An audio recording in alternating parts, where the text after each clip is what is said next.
Thank you for joining me.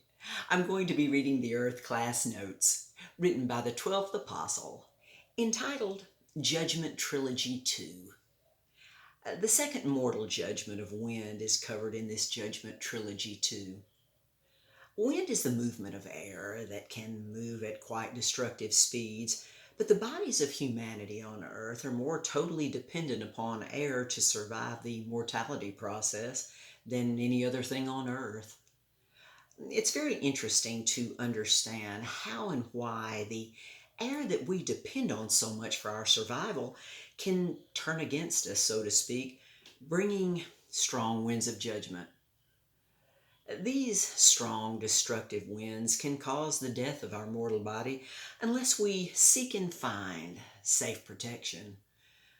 Could this be a reminder for us to seek and find safe protection for our soul and spirit body in God's love and permanent provisions? Yes.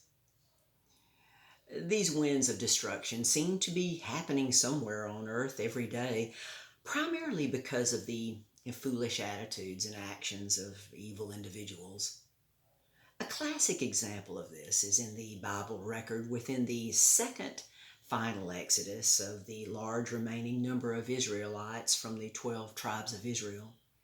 This large second exodus was led by Moses, who was used by God to write the first five scroll books of the Bible.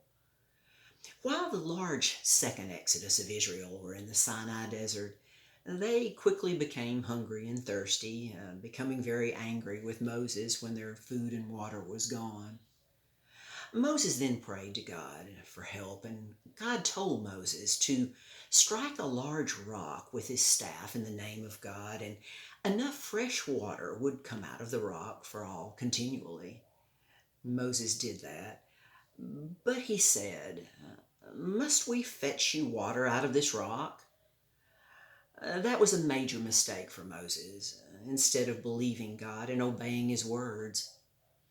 But God was faithful to his words, and clean, fresh water flowed continually from the rock as an artesian spring.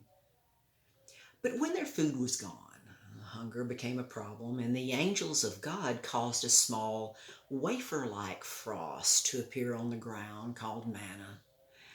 The Israelites ate this manna for 40 years, keeping their strength, and even their clothes and shoes didn't wear out.